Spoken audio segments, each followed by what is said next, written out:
So, coming from Ars Technica, Google's new Gemma, is that how you say it? Gemma 4 12 billion parameter model is designed to run on any laptop with 16 gigs of RAM.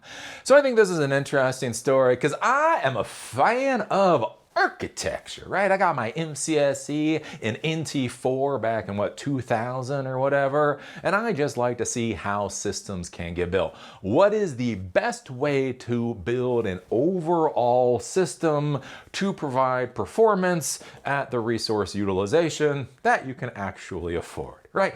Back when I was getting my hands dirty with servers and all that kind of stuff, we had to worry about little things like budgets. Apparently, the modern technology professionals don't know what a budget is. So anyways, I've been bringing up this concept for a long time now with evaluations for all of these AI companies, right? SpaceX, Anthropic, OpenAI. And one of the arguments with these companies, especially like with OpenAI, Sam Altman really comes out and says it, is that Sam Altman wants AI to be a utility service, right? The way that you have water, the way that you have electricity, the way that you have sewage. The concept is that there's a centralized provider of this utility, and then you just simply pay them an amount that everybody finds to be beneficial, right? Anyways, and that's one of the arguments. And so when OpenAI comes out with their $1 trillion valuation, basically the concept is like, what if somebody could monopolize the water system for the planet? What if somebody could monopolize the electricity grid? Kind of like what Uber did for taxis, right? It used to be with taxis, every single city would have multiple taxi companies and they were all competing with each other, the whole 9 yards. Uber and Lyft come in, and now essentially there's 2 taxi companies for the entire country, where there used to be many different taxi companies. And that's kind of the idea with how they're trying to sell AI is what if we can be the provider of intelligence, and then everybody will simply use us for their intelligence, and they will take rent essentially for doing that. One of the things that I've argued for a long time now is that just doesn't make a lot of sense from an architecture standpoint, right? Most of us have to buy computers anyway. Most of the computers that are around are relatively powerful anyway. And with a lot of the models, right, you look at OpenAI, you look at some of these other companies, they're really pushing the idea of these large frontier models. And one of my arguments is for most tasks, you definitely don't need a large frontier model, and the model you need might be a lot smaller, right? And so one of the interesting questions is, what if you can simply start running these AI services just on the local computer that you already own? And so that's where I've talked about before, where with Google, right? Google is really pushing into this with a highly distributed AI architecture, where Android is going, I guess it already has an LLM already built into it, right? So it can do intelligence services directly on your Android phone. They have Google Chrome. So in the browser now, you have the ability to I think it's like a 4 billion parameter model. So in the browser, you can actually have these AI services function. And so the question then becomes, well, wait a minute, if you start running more and more of your AI services locally, then why is OpenAI worth $1 trillion? Not that it shouldn't be worth anything, to be clear, but why should it be worth $1 trillion? Right? And that becomes a really interesting question. And so Google now is coming out, and they have this 12 billion parameter model that can run on a laptop. So I actually ran it. So my M2 MacBook Pro, I ran it on my M2 MacBook Pro, gets about 70 tokens per second on that. So, whatever, pretty decent. And so basically the idea there is that on a relatively decent computer, here is a model that can run locally. And I kind of think that's an interesting thing from an architecture standpoint, and it puts another chink into the argument about these just absolutely insane IPO valuations. If we take a look at this, the generative AI boom has driven the cost of memory into the stratosphere, and Google is a key part of that trend. So it is only fitting that Google should offer some less RAM-hungry local AI models. The company has announced the release of a new Gemma 4 model that fills a gap in the lineup that launched earlier this year. The new model is efficient enough that you may be able to run it on a pretty average consumer laptop. laptop. In April, Google released 4 models in the Gemma 4 family, which also marked a shift to a more open Apache 2.0 license. The initial models included 2 mobile-optimized options, 2 billion and 4 billion parameter model, along with a pair of models for more serious work, a 26 billion parameter mixture of experts, and a 31 billion parameter dense. That left a rather large unserved space in the middle, which is right where the new model falls. Gemma 4 12 billion parameter is considerably more capable than the model mobile versions, but it won't require a $20,000 AI accelerator to run locally. Google says Gemma 4 12 billion is unique in that it can run on many consumer laptops without sacrificing quality, as long as you've got a computer with 16 gigs of RAM or VRAM. The 12 billion parameter model will work. Google says the new model is capable of complex multi-step reasoning and agentic workflows that previously required the larger Gemma variants. Despite the smaller parameter count, Gemma 4 12b comes with the newly devised multi-token prediction MTP drafters, which take advantage of unused processing cycles to calculate possible future tokens. The result is greater speed and efficiency. So this is the other thing I talk about, like with building these models. And once you have to start worrying about budgets and cost, there might be better ways of designing the software. And so it's really interesting with these prediction models. God knows how this is more efficient, but apparently it is, right? Smarter people than me that came up with it.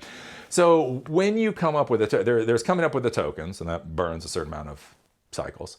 But then what they're doing is they're predicting. Somehow they have this prediction algorithm, so they're going to predict what token they think should be next, and basically in this process, it is actually less resource intensive than fully creating the tokens on its own. So that's one of the ways that, what we're going to start seeing with these models is that these models are going to become more performative with fewer resources, simply because they are going to be designed better. Basically, just like any other technology out there. Gemma 4 12b is also more efficient thanks to a new approach to multimodal. The Gemma 4 family is natively multimodal, accepting text, audio, or images as inputs. Most Gen AI models, including the other Gemma 4 variants, use dedicated encoders to process non-text inputs and pass that data to the LLM. This works well enough, but it increases the latency and memory usage. So basically with this, it's implemented a streamlined embedding module for vision featuring blah, blah, blah. So it's figured out a better way of doing the whole multimodal thing. And so that's the other interesting thing with this too, is it's not simply text, it is a multimodal model. So it can do text, it can do images, it can do voice, you can do all of that kind of stuff basically on your computer. And as I've talked about before, one of the things to think about is like response times, right? So with a Raspberry Pi 5, I don't know where my 5 is, but anyways, oh, that's my 5. So you got a Raspberry Pi 5, this thing, right? I've talked about that before with Lava. So there's an image model called Lava. So with the Raspberry Pi 5, you can process an image, but it takes 5 minutes response time, right? So normally, if you put in a query and you're waiting for the response, a 5-minute response time is way too much latency. But one of the things I've talked about before is once you start having AI working in the background, does it really matter whether it's a 5-second response time or a 5-minute response time, right? So imagine you put images onto your computer, and then in the background, it just starts processing images. And what you find, right, at a 5 minutes processing time, you get, you get 12 images per hour, 120 images every 10 hours. And so you get about 300 images a day. So think about that. For most people, if you take a lot of pictures, right, if it's processing, looking for certain things in the background, it can process 300 images per day on a Raspberry Pi, which is definitely not as good as a 16 gig laptop computer. And so that's the other interesting thing to be thinking about. Like when we think about these models and you actually think about processing time. So think about like with, if it's going through and it's processing things in your email. So let's say you create some kind of agent workflow. And basically what you tell the agent is, hey, make sure to remind me about important things that might not necessarily be in the calendar. Right, so that's just kind of going on in the background, right? So imagine this model just going through, it's processing and doing all that kind of stuff. And even if it takes a little while to process every single loop, as long as you get notified, more than an hour, more than 30 minutes before an event is supposed to happen, that's probably going to be good enough for you. And so I think this is going to be the interesting thing at looking at how the architectures for for these AI systems are actually going to work at the end of the day. The other thing that I think is kind of interesting with this is Google is starting to bet on AI. So a couple of years ago, it didn't seem like Google was betting on AI. Right? It seemed like Google had lost the AI race, right? They are now. Right? I talked about in a previous video, they're literally selling $80 billion of their stock in order to invest into artificial intelligence development. They plan to do $180, $190 billion in CapEx expenses this year. One of the things with this passive aggressive industry that I love, that I have a codependent relationship with, is that these companies can be right bastards. Like, so remember back in the day, probably not, probably before you were born. Anyways, I remember when Netflix or Netscape came out. So Netscape came out. It was the first real commercial browser. There was Mosaic before that, but I don't know anybody use that. Anyways, Netscape came out. It cost $40. So in 1995, it cost you $40 for a copy of Netscape, a web browser, right? And they were doing gangbusters. Their company was doing so good until Microsoft came in, basically added Internet Explorer for free to Windows 95, and then people stopped buying Netscape. Because here's the thing, Netscape was better. I didn't know anybody who didn't think that Netscape was a better product. But a slightly crappy product for free versus a slightly better product for $40, everybody went with the free version, and basically that is what killed Netscape. So the interesting thing to be thinking about now, right? OpenAI has been cocky. Sam Altman has been one cocky ass boy. He thinks he is winning the AI race.